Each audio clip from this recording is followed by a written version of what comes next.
The mainstream media is focused on who will govern America in 2024, but we should be paying attention to how America will be governed. That's where the crusade of Convention of the States comes into play. Their list of supporters reads like a who's who of the conservative movement's top brass. Think of those big-name conservatives, Rand Paul, Mark Meadows, Vivek Ramaswamy. They're all on board. Even the new Speaker of the House, Mike Johnson, has given his endorsement to the Convention of the States. By harnessing the power of Article 5 in the U.S. Constitution, Americans write themselves a new government, one that works for them and not against them.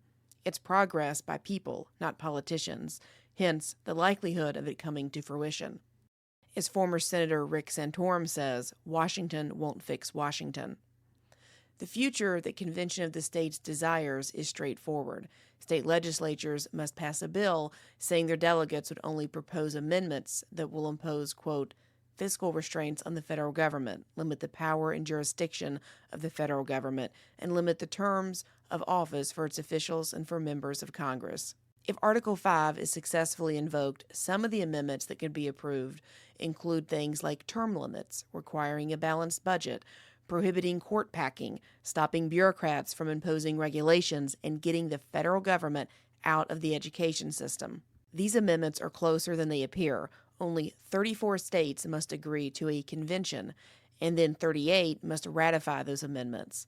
So far, 24 states have already done so, and more than a dozen states have active legislation. Instead of just wondering about the impact this would have on the next president, let's think about how different life would have been the last 3 years if these amendments had already passed.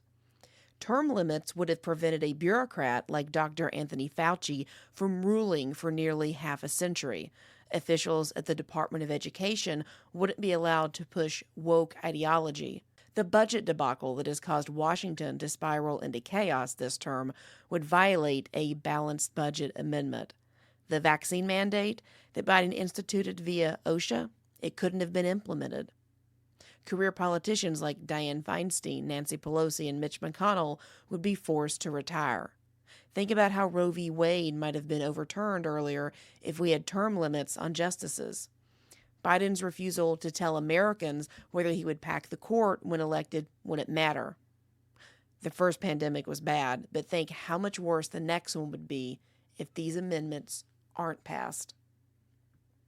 The world is crazy enough with the feckless politicians we already have, but something like Convention of the States would place an additional check and balance on the ones running America from the inside out. And don't think this change can come from D.C. Listen to what Representative Chip Roy said recently on the floor of Congress.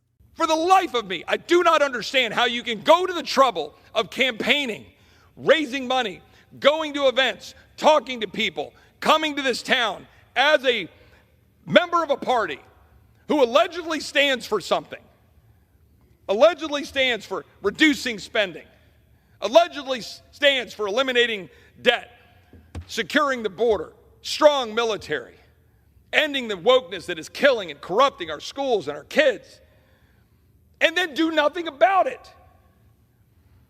One thing.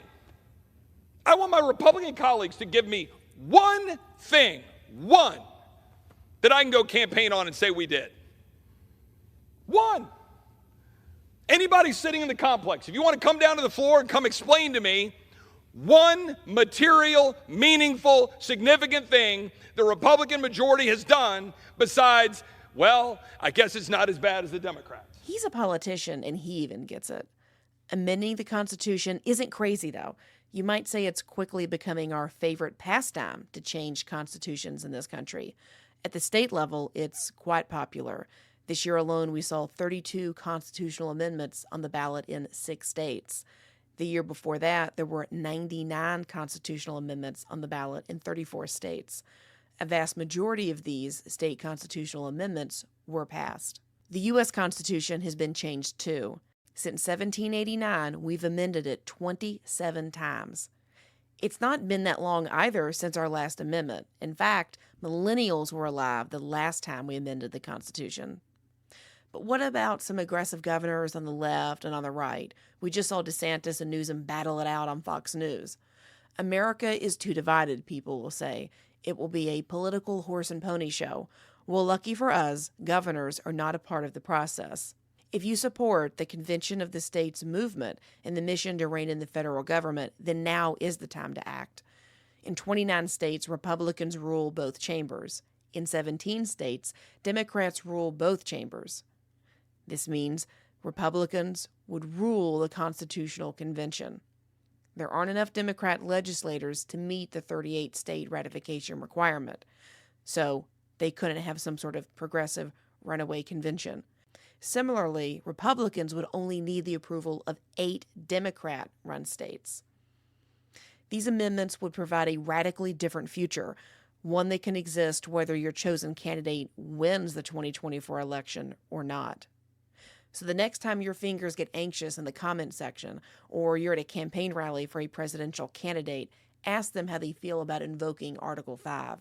See if they seize at the thought of initiating a convention of the states. Find out whether they think the federal government's authority should be curtailed. If Article 5 isn't the way, then ask them what is. If you hear crickets, then they don't really care about shrinking the government. No matter what they say in the debates, it's all just a campaign talking point to them. Thanks for listening to Overnet Opinions. Be sure to tune in next Sunday night for an all-new episode. In the meantime, be sure to follow the Ladies Love Politics channel on TikTok, Instagram, YouTube, Truth Social, Brighteon Social, and Twitter.